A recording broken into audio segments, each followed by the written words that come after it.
हमाद भाई, वही बात जो कि हम कह रहे थे कि स्पिनर जादू चलाएंगे, लेकिन चलाया तो सही, लेकिन 254 फिर भी स्कोर हम देखे बना गए वेस्ट इंडीज़ टीम, जो कि साजगार पिच नहीं थी बल्लेबाजों के लिए, इसके बावजूद इतना अच्छा स्कोर कर जाना। क्या समझते हैं कि हमारे जो बल्लेबाज जो बॉलर्स थे वो भी उस तरह से अपना आप दिखा नहीं पाए?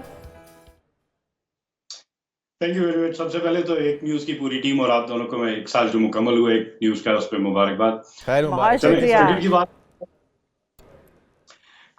की जाए, जीता हुआ मैच हारा है पाकिस्तान ने, और ये मुसलसल तीसरी मैं कहूंगा कि जब आप एक टीम को 54 पे उसके 8 खिलाड़ी आउट कर देते हैं और टेल से आपने 109 रन करवा दिए पहली इनिंग में, जहां आप उनको लेस देन 60-70 आउट करते, पूरी टीम आउट कर सकते थे, तो आपने 163 कर दिया। चले 163 बोर्ड पे लग गया, कोई बड़ा टोटल नहीं। आप अपनी कंडीशन में खेल रहे हैं, एलियन कंडीशन नहीं है, आपको वहां पे कम से कम 150-200 रन की लीड लेनी चाहिए थी अपनी कंडीशन में खेलते हुए। आप पे थे, लेकिन हमने क्या देखा कि हमें 163 के मुकाबले में खुद 154 पे आउट हो गए, 9 रन की लीड उनको दे दी। तो साइकोलॉजिकल एडवांटेज उनके पास चला गया कि उन्हें ये नजर आया कि पाकिस्तान भी इस पिच पे बैटिंग नहीं कर सकता, और फिर उसके बाद से उन्होंने डिफेंसिव के बजाय एग्रेसिव मोड, ब्रेवरी दिखाई उन्होंने, और थोड़े शॉट्स खेलना शुरू किए दूसरी इनिंग में, और they went on to score 204।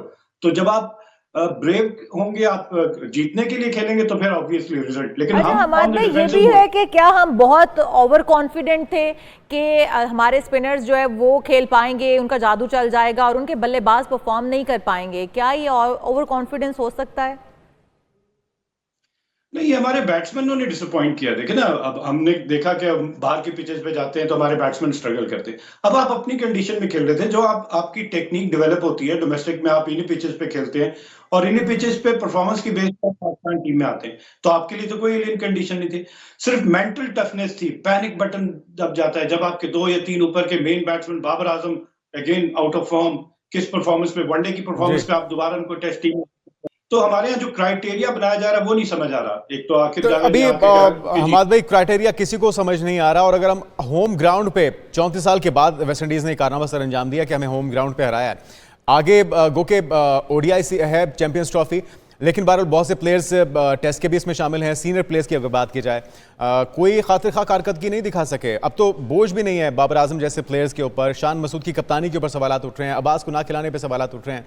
गो के स्पिनर्स की बात की जाए तो बहुत अच्छी बॉलिंग हुई है नोमान की तरफ से, साजिद की तरफ से, लेकिन हमारे स्पिनर से भी ज़्यादा जल्दी तो वेस्ट इंडीज़ के स्पिनर्स ने कर दिया आउट।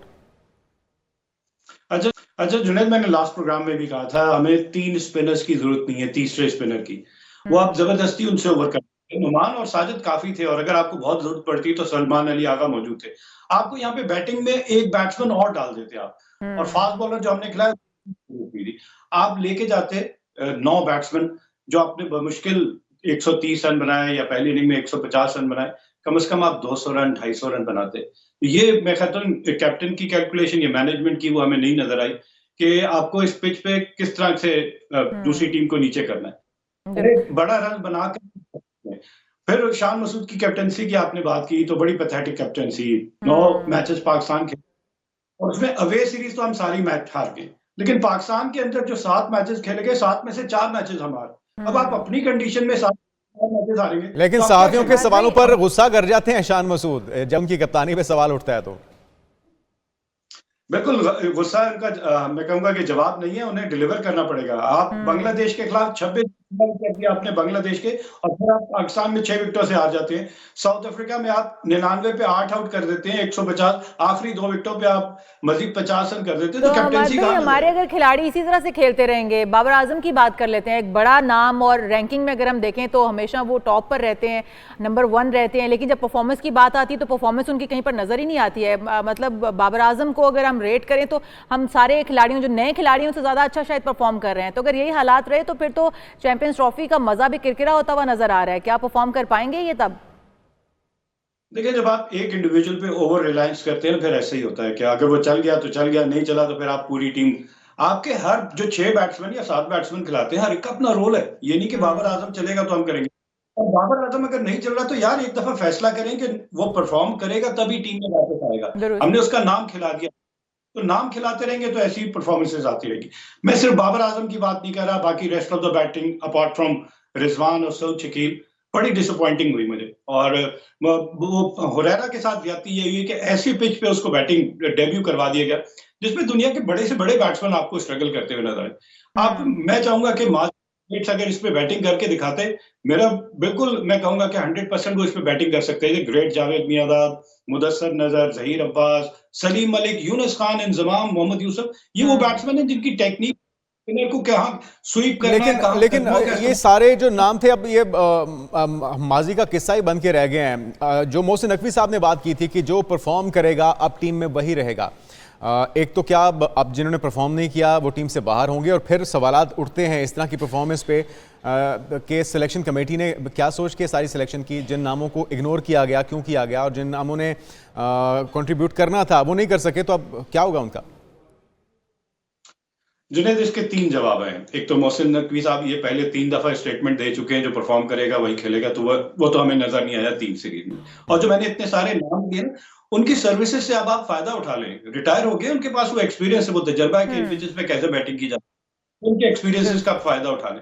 क्राइटेरिया की बात करते हैं कि डोमेस्टिक क्रिकेट को हमें रीस्ट्रक्चर करना पड़ेगा कि वहां पे ऐसी क्वालिटी क्रिकेट हो और प्लेयर ऐसे बनकर पाकिस्तान टीम में आए तो हमें मुश्किल ना हो, इवन अपनी कंडीशन में ना मुश्किल हो। हम फॉरेन टूर्स पे जाते हैं, जाती है कि वहां पे आप पिचेस से यूज टू नहीं है, लेकिन आप अपनी पिचेस पे जब इस तरह की स्ट्रगल करेंगे तो कोई एक्सक्यूज बनता नहीं है। हमाद भाई, आपने कहा कि इन तमाम बड़े प्लेयर्स की खिदमात ले ली जाएं क्योंकि अब वो रिटायर हो चुके हैं, तो वो उनके तजर्बे से कुछ फ़ायदा हासिल कर लिया जाए। हम मेंटोर्स रखते हैं, बड़े बड़े भारी बजट पर मेंटोर्स हायर किए जाते हैं, तो मेंटोर्स का काम क्या होता है ये भी बताइएगा। और फिर दूसरा, अगर हम पिचेस मुनासिब पिचेस ही नहीं बना पा रहे, हम देखते हैं कि हमारे एक्सपर्ट्स हम बाहर से बुलवाते हैं पिचेस बनाने के लिए, इसके बावजूद हम लोग साजगार पिचेस अपनी ही टीम के लिए नहीं बना पाते, वहां पर हम क्या गलती कर रहे हैं?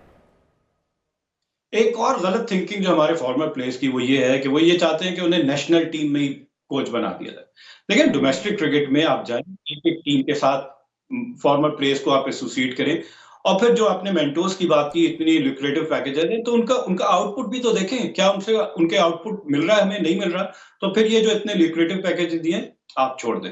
हम फॉरेन कोचेस की तरफ जाते हैं, हम क्वालिफाइड कोचेस की तरफ जाते हैं, लेकिन स्टेबल नहीं रहती हमारी कोई भी स्ट्रेटेजी। अजहर महमूद अभी हैं, फिर नहीं होंगे, फिर यासिर अरफात, फिर मोहम्मद अकरम, एक लंबी फहरिस्त है हमारी। हम जो पाकिस्तान से बाहर जाके किसी ने अगर लेवल 1 लेवल 2 कोचेस कर लिए तो हम कहते हैं नहीं वही आ जाएगा, क्योंकि हम फॉरेन कोच उसके साथ एसोसिएट कोच अपना लगाते हैं कि लैंग्वेज बैरियर ना आए।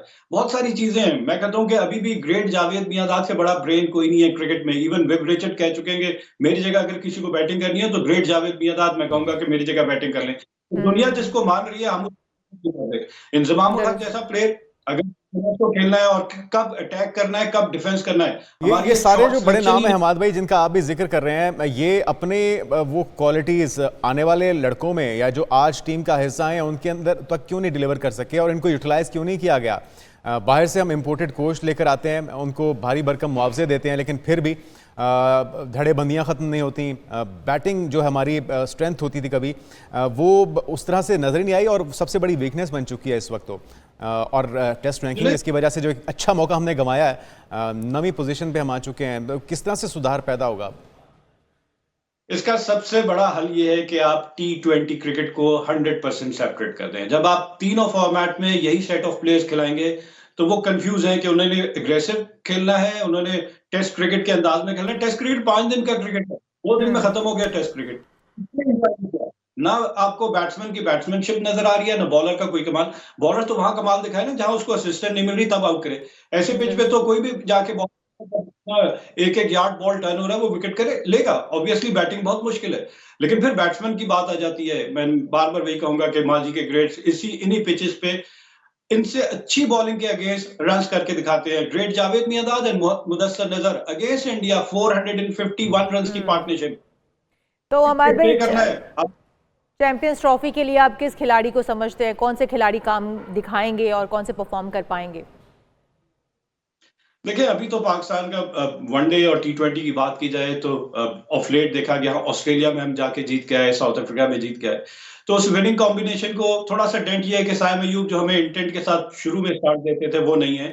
फखर जमान हम होप करेंगे, लेकिन उनकी भी वही कंसिस्टेंसी का मामला है कि जब इतने ज्यादा शॉट सिलेक्शन हो जाती है कि हर बॉल पे अगर आप प्रीडोमिनेटली लेग साइड पे ही बॉल को अटैक करेंगे तो दुनिया आपके ऊपर वर्कआउट करके आई है कि आपका स्ट्रॉन्ग एरिया कहाँ है और आपकी वीकनेसेस कहाँ है। तो ये हमारे कोचेज समझना ही नहीं चाहते कि एक ही अंदाज में आप क्रिकेट हर वक्त नहीं खेल सकते। आपके पास रेंज ऑफ शॉट्स होनी चाहिए और सबसे बड़ी बात कि अगर बाउंड्रीज नहीं मिल रही तो आपको बॉक डाउन नहीं होना, डॉट बॉल्स नहीं खेलनी, स्ट्राइक रेट बढ़ाते रहना, आपको रनिंग बिटवीन द विकेट बहुत है। देखिए सौद शकील कितने अंदाज से क्रीज में डीप जाके एंगल के साथ अपने अपने रिस्क को करना है, मैनूवर करना है गैप में बॉल को, ताकि आपके सिंगल डबल जब सिंगल डबल होते रहेंगे और बाउंड्री मिलेगी तो आपके पास प्रेशर नहीं आएगा। हमारे प्लेयर क्या करते हैं कि सिर्फ बाउंड्री का इंतजार करते हैं, मेडन पे मेडन जाता है और फिर वो रन रेट बाउंड होता होता आपकी रीच से बाहर हो जाता है। तो बड़ी कैलकुलेटेड और इसी तरह बॉलर की बात की जाए तो discipline bowling according to the field अपनी सलाहियत को बैक करें। फास्ट बॉलर्स को हमेशा मैं कहता हूं अगर आपके पास एक्सट्रीम पेस है तो बॉडी लाइन बॉल करें, यॉर्कर लेंथ बॉल करें। आप आधी पिच पे स्लोअर वन करेंगे और इस रेमो करम पे के बैट्समैन ने अगर पिक नहीं किया तो मैं बच जाऊंगा। बैट्समैन ज्यादातर अब बॉल ये पिक कर लेता है T20 के बाद और वो एक ही अंदाज से नहीं 360 डिग्री खेलता है और फिर वो रन नहीं रुकते। तो कम से कम अपनी स्ट्रेंथ के ऊपर खेले और मेहनत करें, ऐसा कोई मसला नहीं है। सारी दुनिया खेल रही है, इवन अफगानिस्तान बांग्लादेश जैसी टीम आके हमारी टीम को हरा के जा रही है। तो हमें क्या हो गया, हमारा स्टैंडर्ड इतना नीचे क्यों चला गया? तो ये domestic cricket Pakistan cricket board को सोचना पड़ेगा। मैं अगेन कह रहा हूं कि T20 को जब तक आप अलग नहीं करेंगे आपकी क्रिकेट जो है वो इसी तरह नीचे जाती रहेगी। वनडे और टेस्ट मैच की चले आप समझते हैं कि 50 ओवर्स या टेस्ट मैच 5 दिन का है, थोड़ी बड़ी क्रिकेट है। असल रूट कॉज जो है पाकिस्तान के डाउनफॉल का वो T20 क्रिकेट है। T20 क्रिकेट है, उस फॉर्मेट से निकल ही नहीं पा रहे हमारे प्लेयर्स और उसी का नुकसान हो रहा है। जो असल खेल है जिसको टेस्ट मैच कहा जाता है वही टेस्ट है भी आपकी आजमाइश है बुनियादी तौर पे कि आप कितने अच्छे प्लेयर हैं। उसमें हम मुकम्मल नाकामी का शिकार हैं और एक बेहतरीन मौका था ना सिर्फ ये टेस्ट सीरीज़ जीतने का बल्कि अपनी रैंकिंग बेहतर करने का। ये दोनों मौके गंवाए हैं पाकिस्तान ने और इसका भरपूर फ़ायदा उठाया है वेस्ट इंडीज़ की टीम ने। बहुत शुक्रिया हबास सदीकी साहब हमारे साथ मौजूद थे और जिस तरह से अब हमें थे कि हम ऑलराउंडर प्लेयर्स बना ही नहीं पा रहे बल्कि हम तो अच्छे बल्लेबाज भी नहीं अभी तक बना पा रहे।